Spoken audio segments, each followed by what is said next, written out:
سیدنا ابو بکر صدیق رضی اللہ تعالیٰ عنہ کا حضور پاک صلی اللہ علیہ وسلم کے ساتھ جو لگاؤ ہے، دیکھیں دنیا میں ہر ایک کو کوئی نہ کوئی چیز عزیز ہوتی ہے.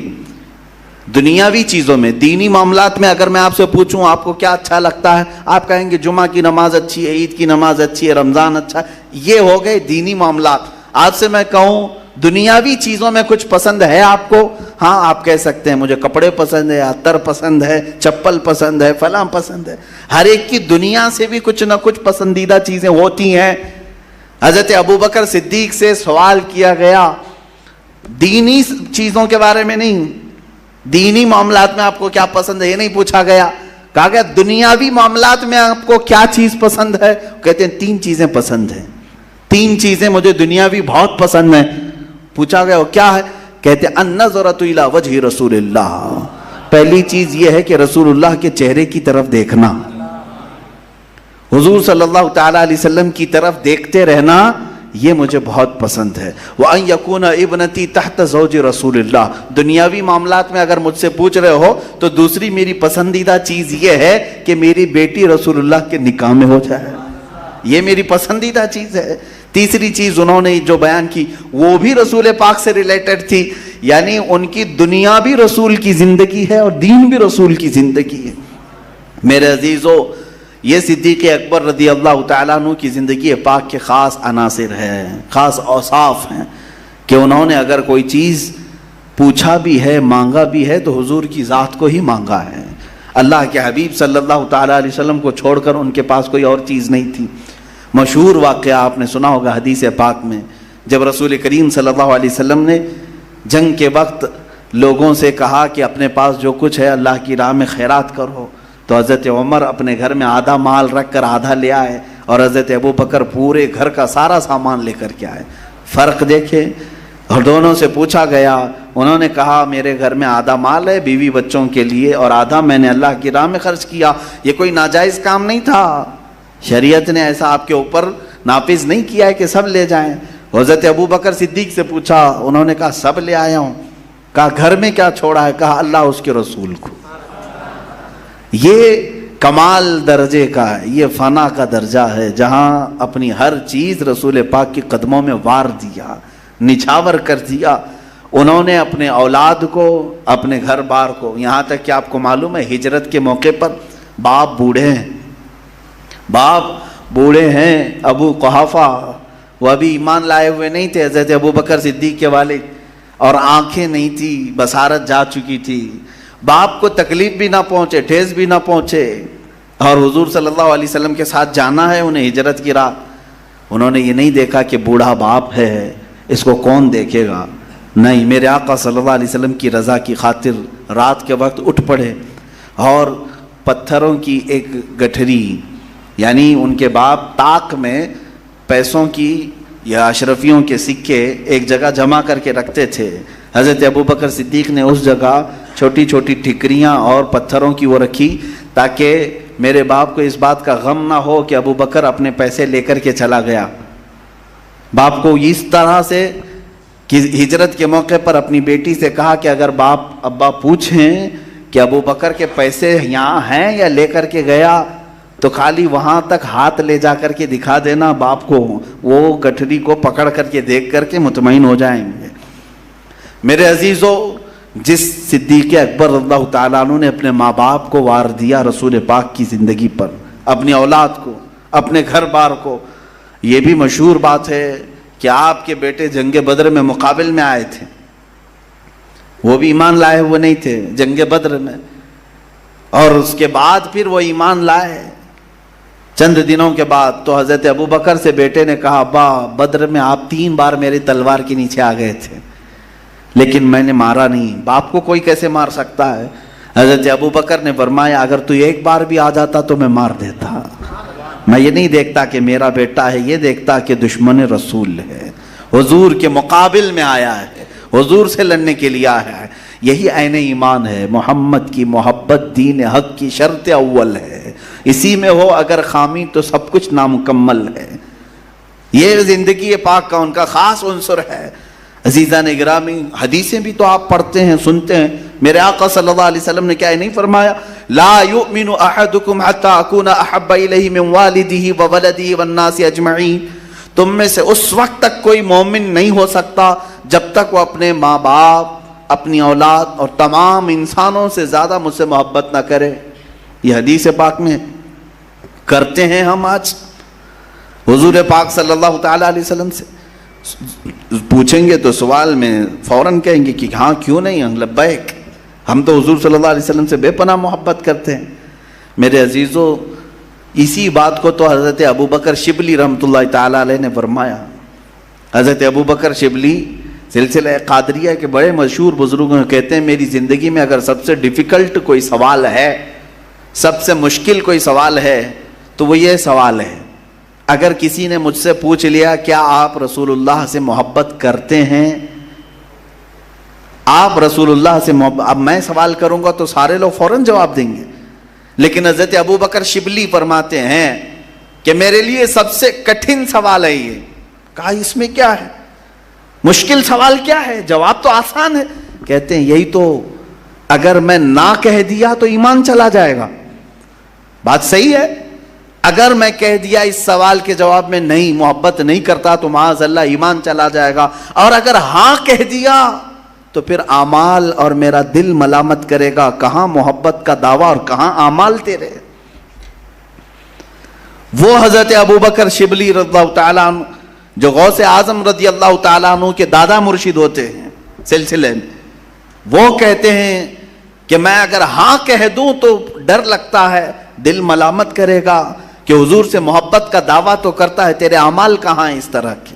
اے میرے عزیزو، حضور اکرم صلی اللہ تعالی علیہ وسلم سے محبت کا دعویٰ کرنا اور یہ کہنا کہ ہم اپنے ماں باپ، اولاد، بھائی بہن، سارے انسانوں سے زیادہ محبت کرتے ہیں، یہ زبانی اعتبار سے بڑا آسان ہے، پریکٹیکلی لائف میں اس کو عمل کر کے دکھانا یہ صرف ایمان والوں کا حصہ ہے، جو کمال ایمان کو پہنچے ہیں۔ کمال ایمان کو پہنچا ہو تو پھر اسے دولت بھی نہیں روک سکتی، اس کی اولاد بھی نہیں روک سکتی۔ محبت مصطفیٰ صلی اللہ علیہ وسلم میں کوئی چیز اس کے پاؤں کی بیڑی نہیں بن سکتی، اور اگر آج ہمارے درمیان کوئی چیز بیڑی بن جاتی ہے تو اس کا مطلب ہے کہ ہم جھوٹ بولتے ہیں، ہم جھوٹ بولتے ہیں۔ حضور پاک صلی اللہ علیہ وسلم سے محبت کا دعویٰ ہے، لیکن ان کی کچھ سنتوں کو ایسے اتار کر پھینکتے ہیں جیسے لگتا ہے کہ کوئی کاٹنے والی چیز ہمارے پاس آ گئی۔ کیوں میاں؟ کہا نہیں، لوگ کیا سمجھیں گے، میری نوکری کا سوال ہے، عورت کا سوال ہے، دوستوں کا سوال ہے، اگر میں یہ تمام چیزیں کرنے لگ جاؤں تو یہ سب لوگ مجھے سائیڈ کر دیں گے۔ تو کہاں تم نے رسول اللہ سے زیادہ محبت کی، تم تو ان دنیا والوں سے زیادہ محبت کرتے ہو، ان کا خیال زیادہ رکھتے ہو کہ ان کو برا نہ لگے، میری کمپنی میں مجھے برا کوئی نہ کہے، میرے دوستوں میں کوئی برا نہ کہے، میرے گھر والوں میں کوئی برا نہ کہے، تم تو ان کی محبت میں مبتلا ہو، کہاں رسول کی محبت کی بات کرتے ہو۔ حضور پاک صلی اللہ علیہ وسلم سے محبت کرنے والا پھر دنیا کی کسی چیز کا خیال نہیں کرتا۔ آؤ اس محبت کی ایک جھلک دیکھنا ہو تو وہ بلال حبشی کی زندگی میں دیکھو۔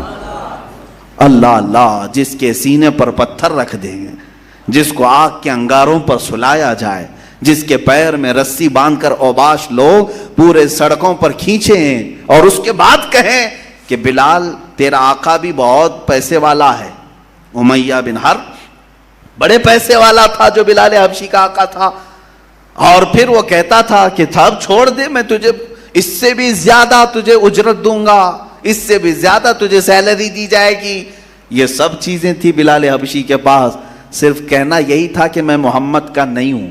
معاذ اللہ، حضرت بلال حبشی نے اپنی سیلری کو لات مار دیا، اپنی اجرت کے دگنا ہونے کو بھی ٹھکرا دیا، ہر چیز کو، دنیا کی لالچ کو ٹھکرایا، حتیٰ کہ مشقتوں کے پہاڑ اٹھائے اور پھر بھی اپنے رسول کے نغمے ہی گنگنائے۔ دنیا نے دیکھا ہے، اور آج 1400 سال کے بعد عزت ہے تو امیہ بن حرب کی نہیں، بلال حبشی کی ہے۔ غلام تھے اگرچہ، لیکن رسول اللہ کی وفاداری کی وجہ سے، حضور کی زندگی سے وفا کرنے کی وجہ سے اللہ نے ان کی زندگی پاک کو آج تک ہمارے درمیان محترم رکھا ہے، اور جو انہیں مارا تھا اس کی کسی کی تاریخ بھی نہیں ملتی۔ کون ہیں وہ؟ کہاں ہے ان کی اولاد؟ ختم ہو گئے۔ ظلم کرنے والے ظالموں کی داستان ختم ہو جاتی ہے۔ اور جو محبت مصطفیٰ میں ایک مار بھی کھا لے وہ قیامت تک کے لیے اپنا نشان باقی رہ جاتا ہے۔ اعلیٰ حضرت نے یہی تو فرمایا، بے نشانوں کا نشان مٹتا نہیں، مٹتے مٹتے نام ہو ہی جائے گا۔ عزیزان گرامی، صدیق اکبر رضی اللہ تعالیٰ عنہ کی زندگی پاک کا جو خاص وصف ہے وہ یہی ہے، حضور اکرم صلی اللہ تعالیٰ علیہ وسلم کی رضا، کہ وہ اپنے ہو گئے تو رحمت پروردگار اپنی۔ اللہ کو راضی کرنے کا طریقہ قرآن نے کیا بتایا ہے؟ کیا یہ اچھا ایک یہاں بیچ میں رک کر کے میں کہوں گا، بعض لوگ یہ کہتے ہیں کہ یہ جو بریلوی لوگ ہیں ان کا معاملہ یہ ہے کہ یہ صرف رسول پاک صلی اللہ تعالیٰ علیہ وسلم کی بات کرتے ہیں اور اتنا بڑھاتے ہیں اتنا بڑھاتے ہیں اتنا بڑھاتے ہیں۔ یہ چیز ہمارے اوپر تھوپی جاتی ہے یا بولی جاتی ہے یا اس کو الگ زاویے میں پیش کی جاتی ہے۔ میں بتاتا ہوں، الحمدللہ ہم اہل سنت و جماعت حضور پاک صلی اللہ علیہ وسلم کا کثرت سے اگر ذکر کرتے ہیں تو وہ کسی کے کہنے سے نہیں، خود ہمارے خالق کے کہنے سے، خود رب ذوالجلال کے کہنے سے۔ اللہ رب العزت نے قرآن میں یوں کہہ دیا، قل ان کنتم تحبون اللہ فاتبعونی یحببکم اللہ۔ اے رسول اپنے غلاموں سے کہہ دیں اگر تم اللہ کی محبت چاہتے ہو، اگر تم سب اللہ کی محبت چاہتے ہو تو میرے پیچھے چلو۔ حضور کو یہ کہنے کا حکم آیا، آپ فرما دیں اپنے غلاموں سے کہ اگر تم سب اللہ کی محبت چاہتے ہو تو میرے پیچھے چلو، فاتبعونی، میری پیروی کرو۔ اور اس کے بدلے میں کیا ملے گا؟ حضور کے پیچھے چلنے سے، حضور کی بات کرنے سے قرآن کہتا ہے یحببکم اللہ، اللہ خود ہی تم سے محبت کرے گا، اللہ تم سے محبت کرے گا، یحببکم اللہ۔ ارے ہم یہاں چاہ رہے تھے کہ ہم اللہ کے قریب ہو جائیں، اور حضور کے پیچھے چلنے پر انعام یہ ہے کہ اللہ فرما رہا ہے اللہ خود تم سے محبت کرے گا۔ اسی لیے امام اہل سنت فاضل بریلوی نے یوں فرمایا ہے، خدا کی رضا چاہتے ہیں دو عالم۔ پوری دنیا کس کی رضا چاہتی ہے؟ اللہ راضی ہو جائے، اللہ راضی ہو جائے۔ خدا کی رضا چاہتے ہیں دو عالم، اور خدا چاہتا ہے رضائے محمد صلی اللہ تعالیٰ علیہ وسلم۔ رسول پاک صلی اللہ علیہ وسلم اگر راضی ہیں تو ٹھیک ہے۔ اسی لیے قرآن کے اوراق آپ اٹھا کر کے پڑھیں، آپ سے گناہ ہو جائے، بخشنے والا کون ہے؟ اللہ ہے۔ توبہ کس کی بارگاہ میں کی جاتی ہے؟ اللہ کی بارگاہ میں۔ ہر مسلمان یہ جانتا ہے گناہ ہوئے تو سزا اور جزا دینے والا کون ہے؟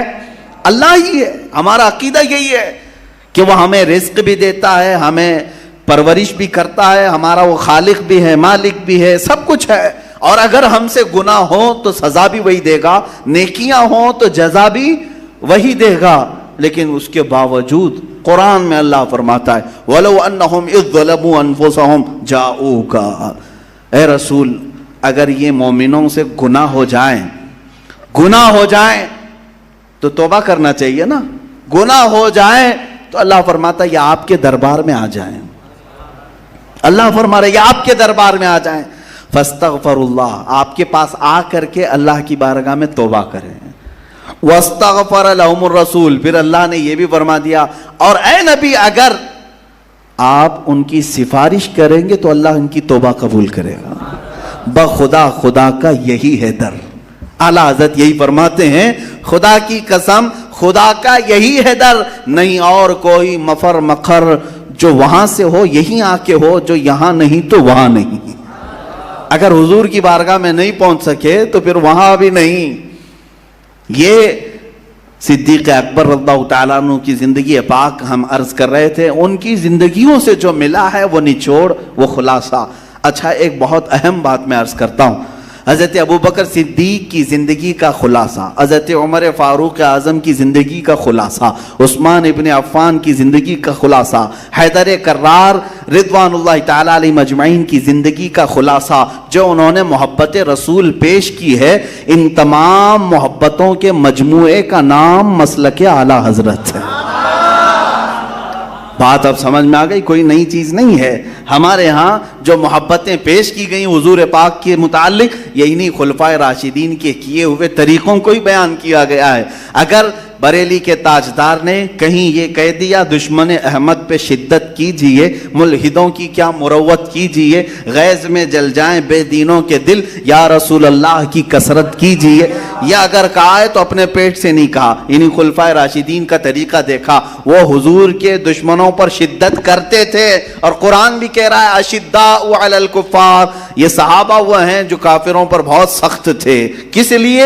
اس لیے نہیں کہ یہ کتے کی طرح دکھتے ہیں، اس لیے کہ مصطفیٰ کی دشمنی پالتے ہیں، چاہے وہ کتنے بھی خوبصورت ہوں، اگر سینے میں مصطفیٰ کی دشمنی پالتے ہیں تو ان کے لیے ہم سخت لہجہ ہی اختیار کریں گے۔ یہ سختی جو اعلیٰ حضرت کے شعر میں آپ کو نظر آ رہی ہے، بعض لوگ کہتے ہیں کیا مولانا اتنا سکھا رہے ہیں دشمن احمد پہ شدت کیجئے، دشمن احمد پہ شدت کیجئے، یہ سب شدت کرنے کا طریقہ سکھایا جا رہا ہے۔ میرے عزیزو، یہ بریلی کے تاجدار نے نہیں سکھایا، یہ رسول اللہ کے عمر فاروق نے سکھایا ہے۔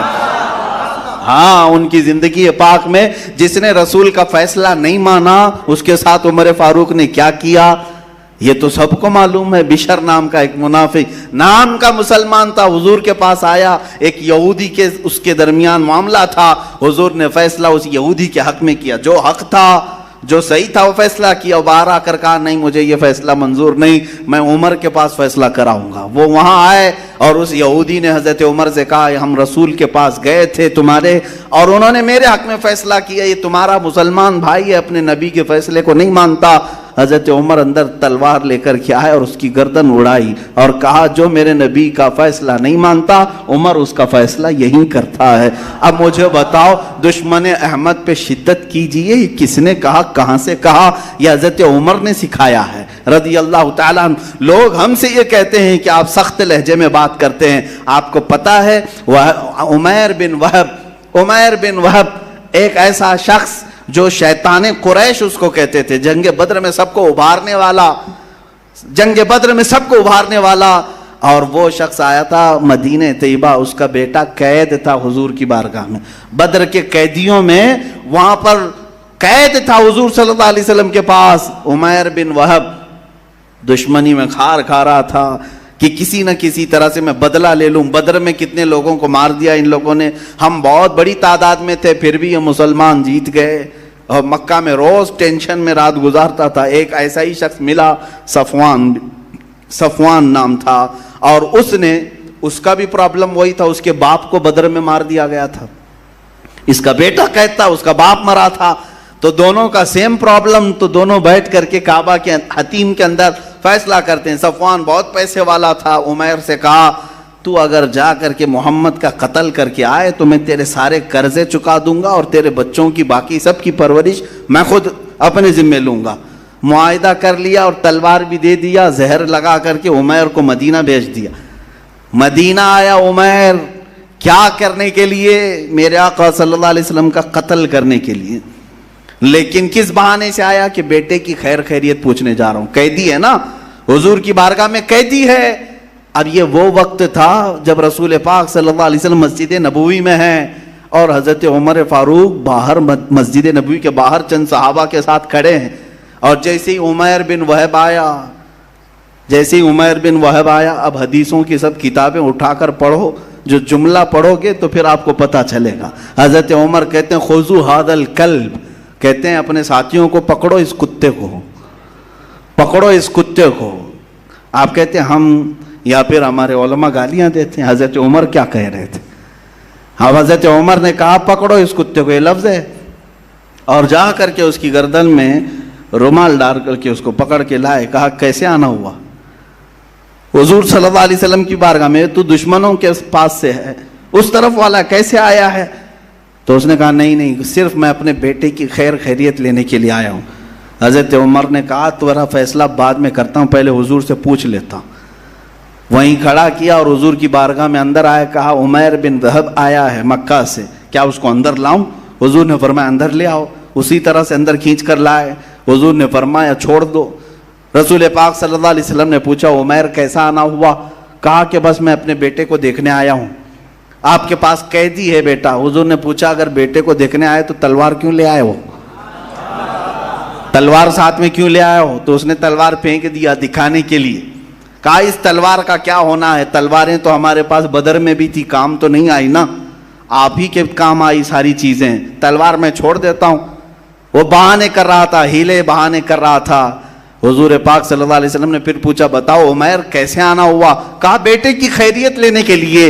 غیب داں رسول نے پھر پکار کر کہا عمیر وہ بات کیوں نہیں کہتے جو صفوان کے ساتھ خانہ کعبہ کے پاس کر کے آئے ہو؟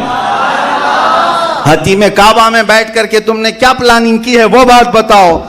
عمیر بن وہب کی کپ کپی طاری ہو گئی. وہ حضور پاک کے سامنے کھڑا ہے, غیب داں رسول کے پاس کھڑا ہے. میرے آقا کی اتنی بات سن کر کے اس نے کہا اشہد ان لا الہ الا اللہ واشہد انک محمدن رسول اللہ صلی اللہ علیہ وسلم. میں گواہی دیتا ہوں آپ اللہ کے رسول ہیں. کلمہ طیبہ پڑھا, داخل اسلام ہوا, بیٹا بھی باپ بھی حضور پاک صلی اللہ علیہ وسلم نے آزاد کیا. حضرت عمر جو گمچھا ڈالے تھے, رومال ڈالے تھے, اب گلے میں ہاتھ ڈال کر باہر لے آتے ہیں, گلے میں ہاتھ ڈال کر باہر لے آتے ہیں. اور جو صحابہ کھڑے تھے ان کے سامنے جو کہتے ہیں یہ سکھایا ہے عمر فاروق نے مسلک کیا ہونا چاہیے, تمہارا مذہب اور مسلک کیا ہونا چاہیے. کہتے ہیں واللہ انی لخنزیر احب الی, کہتے ہیں تھوڑی دیر پہلے اس سے تھوڑا سا اچھا مجھے خنزیر لگتا تھا. خنزیر غلیظ جانور. حضرت عمر کہتے ہیں میں اس کو خنزیر کو اس سے بہتر سمجھتا تھا عمیر بن وہب سے, کیونکہ میرے اندر اس قدر اس سے نفرت تھی کہ یہ رسول پاک کے خلاف پورے مکہ والوں کو بھڑکا کے لایا تھا. اے صحابہ سنو, ابھی یہ ایمان لایا ہے, اب مجھے میرے اپنے عزیز بیٹے سے زیادہ یہ محبوب ہے, میرے اپنے بیٹے سے زیادہ میں اس سے محبت کرتا ہوں. تو پتہ یہ چلا ایمان کا حصہ حضور سے جڑا ہوا ہے, وہ اپنے ہو گئے تو رحمت پروردگار اپنی. اسی لیے حضرت تاج الشریعہ رحمت اللہ تعالی علیہ نے فرمایا ہے نبی سے ہو جو بیگانہ اسے دل سے جدا کر دیں, پدر مادر برادر جان و مال ان پر فدا کر دیں. ہاں اگر وہ حضور کا ہے تو ہمارا ہے, اور اگر حضور سے اس کی کوئی چپکلش ہے تو پھر وہ ہماری ماں سے پیدا کیوں نہ ہوا ہو, دودھ میں سے مکھی کی طرح ہم نکال دیں گے. یہی ہمارے ایمان کا رشتہ ہے, اسی پر ہماری زندگی بھی گزرتی ہے. صدیق اکبر رضی اللہ تعالیٰ عنہ اور حضرت عمر فاروق رضی اللہ تعالیٰ عنہ دونوں کی زندگی میں جو خاص عنصر نظر آتا ہے وہ یہی ہے محبت مصطفیٰ صلی اللہ علیہ وسلم. اچھا ان دونوں نے حفاظت بھی کیسے کی ہے؟ کسی کو پر مارنے نہیں دیا, کسی کو بارگاہ رسالت مآب صلی اللہ تعالیٰ علیہ وسلم میں کوئی سوراخ کرنے تک نہیں دیا. آپ کو پتا ہے مسجد نبوی شریف میں حضور صلی اللہ علیہ وسلم کی وفات کے بعد حضرت عمر کا معاملہ یہ تھا, حضور تو قبر انور میں ہے نا, حضور قبر انور میں ہیں, یہ سب لوگ آج سنیں. حضرت عمر اگر بیٹھتے مسجد نبوی میں, مسجد بڑی ہے, کہیں کونے میں کوئی بات چیت کر رہا ہوتا, کہیں کوئی ادھر ادھر بیٹھ کر کے بات چیت کر رہے ہوتے, کنکریاں اٹھا کر کے ان کو مارتے ہیں, کنکریاں اٹھا کر کے مارتے, اور یہ کہتے کہ کس کی آواز مسجد میں بلند ہوئی, کیا اسے خبر نہیں ہے کہ اللہ کے رسول آرام کر رہے ہیں, اللہ کے رسول آرام فرما رہے ہیں. یہ ظاہری زندگی کی بات نہیں کر رہا ہوں, وفات کے بعد حضرت عمر مسجد نبوی میں کسی کو بلند آواز سے بات کرنے نہیں دیتے تھے, کبھی بات کرنے نہیں دیتے تھے. میرے عزیزو یہ عقیدہ بھی وہیں سے ہم نے سیکھا ہے, تو زندہ ہے واللہ, تو زندہ ہے واللہ. میری چشم عالم سے چھپ جانے والے سیدہ عائشہ صدیقہ رضی اللہ تعالیٰ عنہ کسی کو میخ مارنے نہیں دیتی تھی. وہاں آس پاس میں کوئی دیوار میں میخ مارے, زور آواز آئے تو آپ منع کرتی کہ رسول پاک صلی اللہ علیہ وسلم آرام فرما ہے, یہاں بلند آواز آئے گی تو ایمان کا خطرہ ہے, ایمان جانے کا خطرہ ہے. یہ حضرت عمر فاروق رضی اللہ تعالیٰ عنہ کا ادب تھا, اور حضرت صدیق اکبر رضی اللہ تعالیٰ عنہ کا بھی ادب یہی ہے. میرے عزیزو ان کی زندگیوں میں کوئی بھی اگر خاص وصف تمہیں نظر آتا ہے تو حضور کے ارد گرد گھومتا ہی نظر آئے گا. آپ کو میں بتاؤں, جہاں آج مسجد نبوی شریف میں محراب ہے میرے آقا صلی اللہ علیہ وسلم, محراب ہے, آج بھی ہے, وہ محراب بھی ہے, منبر بھی ہے. حضور اکرم صلی اللہ علیہ وسلم جہاں کھڑے ہو کر کے نماز پڑھاتے تھے وہ محراب آج بھی موجود ہے, منبر قریب میں ہے. لیکن حضرت ابو بکر صدیق جب خلیفہ بنے تو جانتے ہیں، اب مثال کے طور پر یہ محراب ہے، اگر میں یہ نماز پڑھانے کے لیے کھڑا ہوا تو یہاں میں کھڑا ہوا اور سامنے ادھر سجدہ کر رہا ہوں، یہی ہوتا ہے۔ حضرت ابو بکر صدیق رضی اللہ تعالیٰ عنہ نے اپنی اس خلافت کے زمانے میں محراب کی دیوار کو آگے سے نکال کر پیچھے کر لیا، تھوڑا پیچھے کر لیا۔ کہا، پوچھا کیوں؟ حضور کا جو محراب تھا اس کو دیوار میں لے لیا اور تھوڑا سا چھوڑ دیا جہاں حضور قدم رکھتے تھے، اتنا چھوڑ دیا، باقی کا دیوار کے اندر لے لیا۔ کہا کیوں؟ کہا مجھے گوارا نہیں کہ کبھی کوئی حضور کی سجدہ گاہ پر چل کر چلا جائے۔ حضور نے یہاں سجدہ کیا ہے اور اتنا اس لیے چھوڑا کہ اب قیامت تک جو بھی امام آئے سجدہ وہاں کرے جہاں میرے آقا کے قدم تھے، سجدہ وہاں کرے جہاں رسول پاک قدم رکھ کر کھڑے ہوتے تھے۔ یہ صدیق اکبر کا ادب ہے، عشق رسالت معاب صلی اللہ علیہ وسلم ہے۔ عزیزان گرامی وقار، وہ قرآن پر عمل کرنے والے صحابہ تھے، خلفائے راشدین۔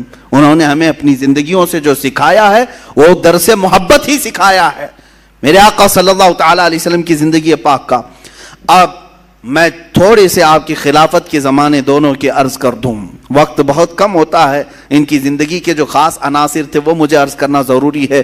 میرے عزیزو، آپ خلفائے راشدین کو پڑھو، صحابہ کو پڑھو، کل ملا کر کے یہ نچوڑ ملے گا۔ حضور اکرم صلی اللہ تعالیٰ علیہ وسلم کی زندگی پاک کو اگر تم نے اپنی زندگی میں نہیں شامل کیا یا خیال نہیں کیا تو تمہارا نام صرف مسلمان رہ جائے گا، اسلام سے تمہارا کوئی تعلق ہی نہیں رہے گا۔ الا لا ایمان لمن لا محبت لا، آگاہ ہو جاؤ، خبردار ہو جاؤ۔ جمعہ کے خطبے میں سنتے ہوں گے یہ لفظ، کہا جاتا ہے آگاہ ہو جاؤ، خبردار، تم میں سے کسی کا ایمان نہیں جس کے سینے میں حضور کی محبت نہیں۔ الا لا ایمان لمن لا محبت لا، خبردار، اس کا ایمان ہی نہیں جس کے سینے میں حضور کی محبت نہیں۔ ہم یہی چیز اب تک سیکھ کر کے آئے اور اللہ ہماری نسلوں میں بھی یہی چیز باقی رکھے، یہی چیز باقی رکھے۔ اگر اپنی زندگی میں آج کچھ کر سکتے ہو تو یہی کرو، اپنے بچوں کو حضور کی محبت سکھاؤ، نہیں پلاؤ، پلاؤ۔ اب آگے جو زمانہ آ رہا ہے بڑا خطرناک ہے، آندھیاں چلیں گی، طوفان چلیں گے، کس چیز کے؟ ہواؤں کے نہیں، کفر و شرک کی آندھیاں، گستاخان رسول کی آندھیاں، بد عقیدوں کی آندھیاں۔ یہ تمہاری اولاد کے اوپر بجلی بن کر کے بھی کڑک سکتی ہیں۔ بہت ساری اس طرح کی خرافات اب دیکھنے کو مل رہی ہیں۔ انہوں نے حد کر دیا ہے، سوشل میڈیا پر، ٹیلی ویژن پر، پرنٹ میڈیا پر، الیکٹرانک میڈیا پر، سب پر اپنی اجادہ داری قائم اور سب ٹارگٹ بناتے ہیں حضور کی ذات کو۔ اور ایسے میں اگر تم کچھ کر سکتے ہو تو اپنی اولاد کی تربیت میں محبت مصطفیٰ گھول کر پلاؤ۔ بچوں کو ہمیشہ یہ سکھاؤ، میرے آقا کا نام بھی آئے تو ادب سے لیا کرو، ہاں اس کو ہلکے میں نہ لیں۔ ہم بزرگوں سے پہلے سے انگوٹے چوم کر کے یہ ادب کا ایک ماحول پیش کرتے تھے کہ نبی کا نام آئے تو عام کیفیت میں نہیں رہنا ہے۔ ترکی کے ایک بزرگ تھے، 96 سال کی عمر ہو گئی تھی ان کی، 96 ایئر کے۔ اگر تقریر میں حضور کا نام ذکر کرنا ہوتا، محمد صلی اللہ علیہ وسلم، چاہے وہ 40 مرتبہ بھی نام آئے وہ کرسی چھوڑ کر کھڑے ہو جاتے تھے۔ حضور کا نام، رسول پاک صلی اللہ علیہ وسلم کا نام وہ بیٹھ کر کے نہیں لیتے، یہ ان کا اپنا ادب تھا۔ سلطان محمود غزنوی جانتے ہیں، ایاز کے بیٹے کو پکارتے تھے، ایاز کے بیٹے کا نام محمد تھا۔ ایک بار ایاز خاص وزیر ہے، محمود غزنوی کا خاص وزیر ہے، تو ایاز کے بیٹے کو پکارا، اے ابن یا ایاز، اے ایاز کے بیٹے آ جا۔ ایاز کو پتا چلا کہ سلطان نے آج میرے بیٹے کو نام لے کر نہیں پکارا، تو کہا کہ اس وقت ایسا ہی تھا، نام لے کر نہ پکارنا ناراضگی کی علامت ہوتی۔ بعد میں ادب سے آ کر کے پوچھا محمود سے، سلطان محمود سے، کیا آپ اس خادم زادے سے کوئی غصے میں ہیں، ناراض ہیں؟ میرے بیٹے سے کوئی غلطی خطا ہوئی ہے؟ اس کا نام لے کر نہ پکار کر اسے ابن ایاز کہا۔ سلطان محمود نے کہا نہیں، ایسی کوئی بات نہیں، میں وضو سے نہیں تھا، میں وضو سے نہیں تھا، اس لیے میں نے محمد نام پکارا نہیں۔ اور اس بارگاہ میں اگر ہم جائیں جس کو پوری دنیا علامہ جامی کہتی ہے، فارسی کے مشہور زمانہ، فارسی کے وہ امام عشق و محبت ہے، کہتے ہیں ہزار بار بشویم دہن ز مشک و گلاب، ہنوز نام تو گفتن کمال بے ادبیز، ہزار بار میں مشک اور گلاب سے اپنا منہ دھو لوں پھر بھی یا رسول اللہ آپ کا نام زبان پر لانا میں بے ادبی سمجھتا ہوں۔ اور پھر جنید و بایزید، ان کا کیا حال ہے کہ کیا گیا ہے ادب گاہست زیر آسماں از عرش نازک تر، نفس گم کردہ می آیت جنید و بایزید اینجا۔ آسمان کے نیچے ادب کی ایک ایسی جگہ ہے کہ جنید بغدادی اور بایزید بسطامی جیسے مشہور اولیاء جب اس بارگاہ میں آتے ہیں تو اپنی سانسیں بھی روک لیا کرتے، حضور کے دربار میں آنے کے بعد سانس روک لیتے، کیوں کہ نکلنے والی سانسوں سے حضور کی بے ادبی نہ ہو جائے۔ عزیزان گرامی، ہمارا مسلک، ہمارا مذہب ادب کا ہے، اور بارگاہ رسالت محمد صلی اللہ علیہ وسلم نے جتنا ادب ہم سکھا سکتے ہیں اپنی اولاد کو سکھاؤ، اور یہ بھی ساتھ میں سکھاؤ ہر چیز برداشت کر لینا مگر حضور کی شان میں ادنا سی توہین کبھی برداشت نہ کرنا، کبھی برداشت نہ کرنا، حضور کے خلاف کوئی بات آئے تو ہرگز برداشت نہ کرنا۔ اب سیدنا ابو بکر صدیق رضی اللہ تعالیٰ عنہ کا زمانہ آیا حضور کی وفات کے بعد۔ میرے عزیزو، پہلی بات تو حضور کی وفات صحابہ کے لیے بہت بڑا صدمہ تھا، اور قیامت کی بڑی نشانیوں میں سے ایک بڑی نشانی یہ بھی تھی حضور کا رحلت کرنا۔ رسول پاک صلی اللہ تعالیٰ علیہ وسلم کی وفات صحابہ پر جو بجلی بن کر گری تھی اس کو الفاظ میں بیان کرنا بھی مشکل ہے۔ صحابہ کی کیفیت کیا تھی اس وقت؟ اگر بیڑا کسی نے سنبھالا تھا تو حضرت ابو بکر صدیق نے۔ صحابہ مغموم تھے، غمگین تھے، پریشان حال تھے، مسجد میں ساکت و جامد بیٹھے تھے۔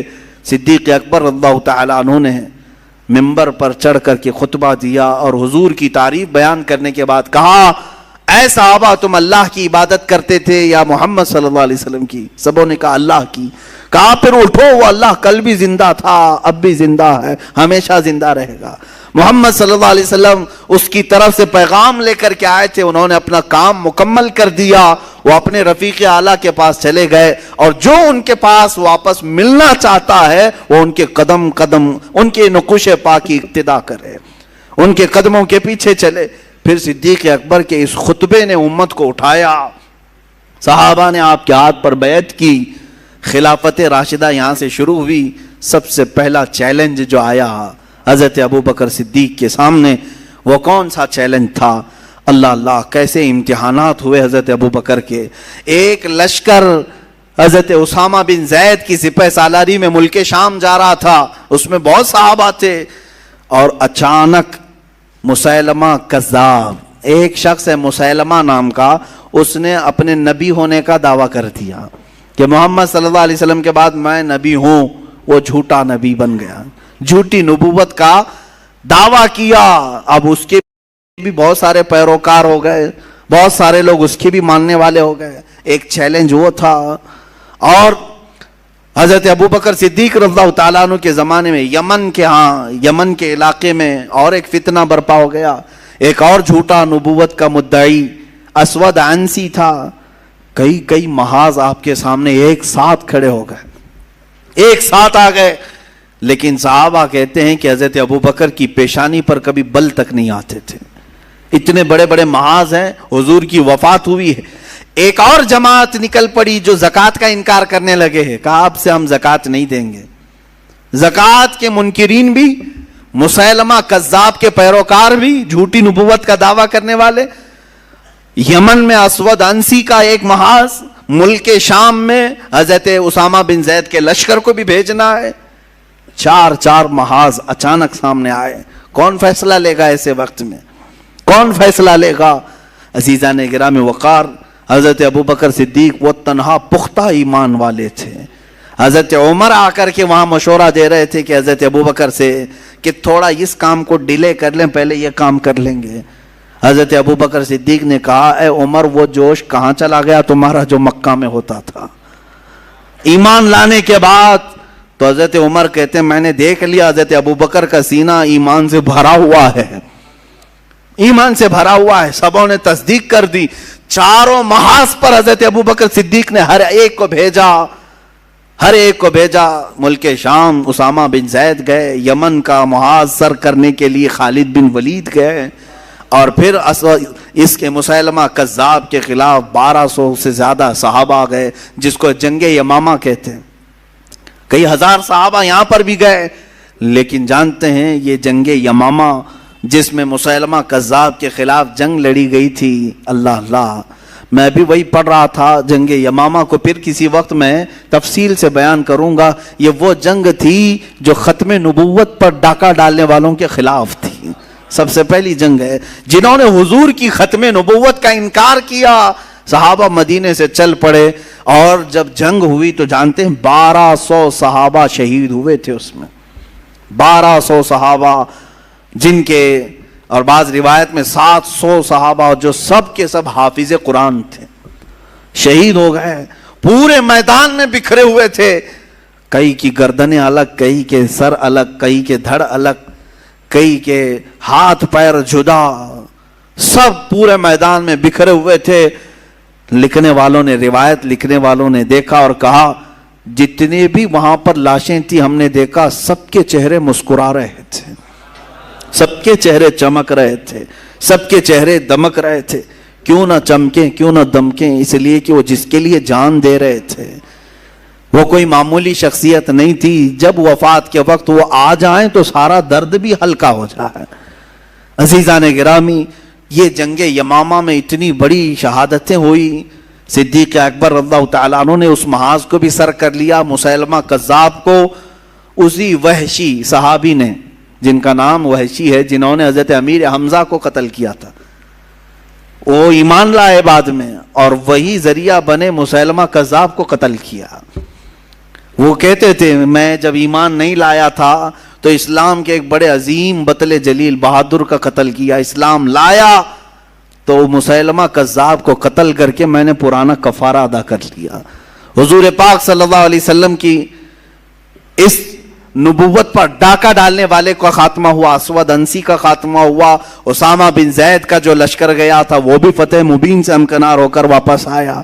صدیق اکبر رضی اللہ تعالیٰ عنہ کے 2 سالہ خلافت کا زمانہ ایسا ہے جو سنہری فتوحات ہیں. جس جگہ حضرت ابوبکر صدیق نے بھیجا وہ فتح یاب ہو کر کے لوٹا. آپ کی زندگی پاک میں اسلامی سلطنتیں وسیع ہوتی رہیں, بڑھتی رہیں. صرف 2 سال لیکن ایسے رہے حضرت ابوبکر صدیق کہ اسلامی سلطنتوں کو وسیع کرنے کی ہمیشہ فکر رہتی, لیکن ایک غم ہمیشہ رہتا تھا, حضور کے قریب حضور پاک کے چہرے کو نہ دیکھنے کا غم. حضور اکرم صلی اللہ علیہ وسلم کے روضہ اطہر کے پاس جاتے تو بے اختیار رونے لگ جاتے تھے, اور آپ کی وفات اسی غم مصطفیٰ میں ہو گئی. رسول پاک صلی اللہ تعالیٰ علیہ وسلم کی خلیل, حضور کے یہ یار غار, جنہوں نے حضور صلی اللہ علیہ وسلم کے لیے اپنی سب چیزیں قربان کی تھی. عزیزان گرامی وقار, حضور کی طرف اس قدر ادب کا ماحول میں نے کسی اور میں نہیں دیکھا جو حضرت ابوبکر صدیق میں دیکھا. صدیق اکبر رضی اللہ تعالیٰ عنہ ہمیشہ حضور صلی اللہ علیہ وسلم کے آگے پیچھے, ہجرت کے موقع پر کبھی دائیں چلتے, کبھی بائیں, کبھی آگے, کبھی پیچھے. حضور پوچھتے ایسا کیوں کر رہے ہو؟ حضرت ابوبکر کہتے کہ مجھے لگتا ہے کہیں سے کوئی تیر چلے تو میرے اوپر آ جائے. حضور صلی اللہ تعالیٰ علیہ وسلم جب جنگ بدر میں تھے تو حضرت علی رضی اللہ تعالیٰ عنہ سے پوچھا گیا, حیدر کرار ہے, شیر خدا ہے, ان کی شجاعت پر کسی کو کوئی سوال ہی نہیں. پوچھا گیا صحابہ میں سب سے زیادہ بہادر کون تھا, صحابہ میں سب سے زیادہ شجاعت والا کون تھا؟ حضرت علی کہتے ہیں میری نظر سے اگر پوچھو گے تو ابوبکر صدیق تھے. کہا کیوں؟ کہا بدر کے موقع پر جب حضور کا خیمہ لگایا گیا تو دشمن پورے بہت غرور میں ناچ رہے تھے. بات اس چیز کی آ گئی کہ حضور کی حفاظت کے لیے کون کھڑا رہے گا, اس کی ذمہ داری کتنی بڑی ہوتی ہے. حضور کی حفاظت کے لیے جو کھڑا, کچھ بھی اگر حضور کو ہوا تو حفاظت کرنے والا پہلے پکڑا جائے گا, اس کے اوپر ساری چیزیں آئیں گی, تو کیا کر رہا تھا. تو اس موقع پر حضرت علی کہتے ہیں صحابہ سب گھبرائے تھے. اس وقت اگر کوئی آگے بڑھا تھا تو ابوبکر صدیق تھے. حضور کے خیمے کے پاس اور ایسے کھڑے ہو گئے تھے کہ کسی کو پر مارنے کی بھی ہمت نہیں تھی. وہ رسول پاک صلی اللہ علیہ وسلم کے ڈیفنس کے لیے بھی اس قدر الرٹ رہتے تھے. حضرت ابو بکر صدیق رضی اللہ تعالیٰ عنہ کی زندگی یہی خلاصہ یہی ملتا ہے کہ ان کی زندگی ارد گرد گھومتی ہے. وہ ایک پروانے تھے جو شمع کے ارد گرد گھومتے تھے. عزیزان گرامی وقار، حضور پاک صلی اللہ تعالیٰ علیہ وسلم کی وفات ظاہری کے بعد حضرت ابو بکر کے 2.5 سال کا عرصہ جب گزرنے کو آیا تو آپ بخار زدہ ہوئے، بیمار ہوئے. جمادی الاخر کا وقت تھا اور اس وقت وفات سے پہلے بھی جو وصیت کرتے ہیں وہ کیا ہے؟ کہتے ہیں میرا جنازہ نہلا دھلا کر غسل کفن دے کر جنازہ حضور کے روضے کے پاس رکھ دینا اور پوچھنا، اجازت لینا کہ آپ کا خلیل، آپ کا دوست آپ کے ساتھ دفن ہونے کی اجازت چاہتا ہے. اگر اجازت مل جائے تو مجھے اندر دفن کرنا حضور کے حجرے میں، ورنہ جنت البقیع میں عام مسلمانوں کے ساتھ دفن کر دینا. یہ وصیت ہے حضرت ابوبکر صدیق کی وفات کے بعد. میں کبھی کبھار سوچتا ہوں اس روایت کو پڑھنے کے بعد صحابہ بھی سن کر خاموش رہ گئے. وہ کس سے اجازت لینے کی بات کہہ رہے ہیں؟ جو قبر میں ہیں. حضرت ابوبکر کس سے اجازت لینے کی بات کر رہے ہیں؟ قبر میں رسول پاک، اور صحابہ بھی خاموش ہیں. اس کا مطلب ہے ان کا عقیدہ ہی یہ تھا کہ حضور سنتے بھی ہیں، دیکھتے بھی ہیں اور جواب بھی دیتے ہیں. ہم یہاں سے پکاریں وہ وہاں سے سنیں، مصطفیٰ کی سماعت پہ لاکھوں سلام. وفات ہوئی، حجرہ انور کے باہر رکھا گیا اور صحابہ میں سے ایک صحابی نے پکار کر کے کہا، اے اللہ کے نبی، آپ کا دوست آپ کے ساتھ دفن ہونے کی اجازت چاہتا ہے.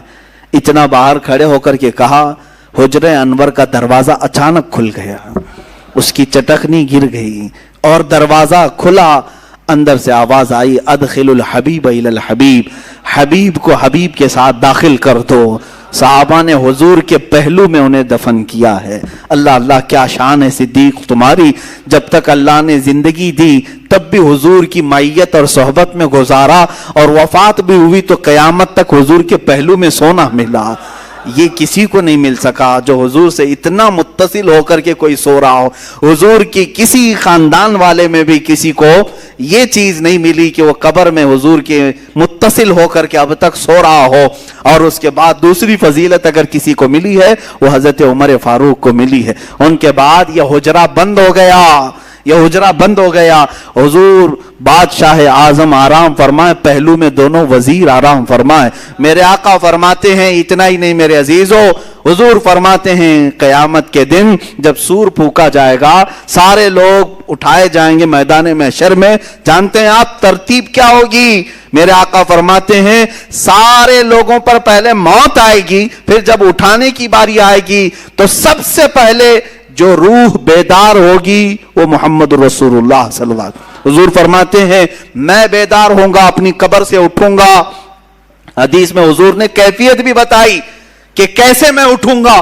حضور فرماتے ہیں میں اس حال میں اٹھوں گا میدان قیامت میں آنے کے لیے اپنی قبر سے کہ میرے ایک ہاتھ ابو بکر کے کندھے پر ہوگا، دوسرا ہاتھ عمر کے کندھے پر ہوگا.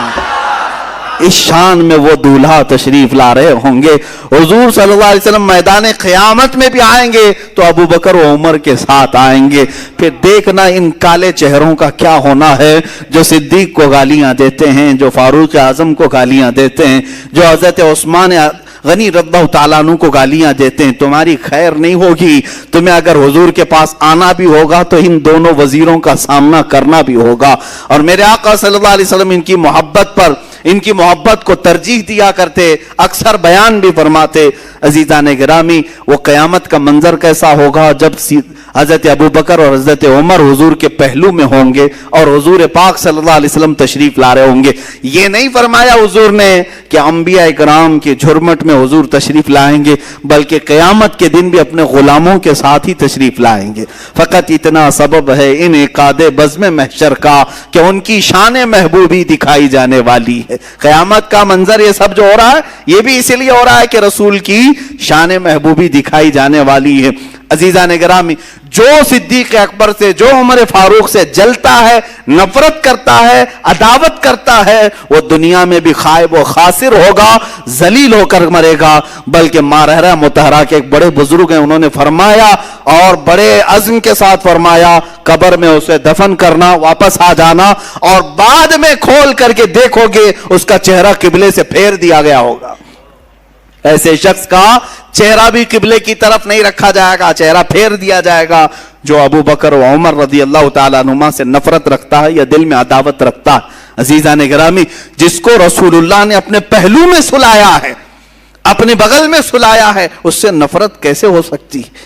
ہاں، یہ بات ضرور ہے کہ یہ خلفائے راشدین جس طرح سے ہمارے لیے ایمان کا حصہ ہیں، دین کا حصہ ہیں، ان سب کی محبت یکساں رکھو۔ کسی میں بھی ادھر ادھر کرو گے تو پھر تمہارا ایمان بھی ڈگمگائے گا، تمہارا ایمان بھی ڈگمگائے گا۔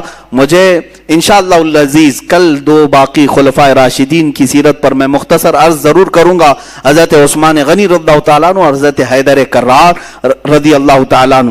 حضرت ابو بکر صدیق کی وفات کے بعد سیدنا عمر فاروق رضی اللہ تعالیٰ عنہ کی جو خلافت کا زمانہ ہے، وہ تاریخ اسلام میں سب سے روشن زمانہ ہے۔ 10 سال کا جو زمانہ ہے یہ بہت روشن زمانہ ہے۔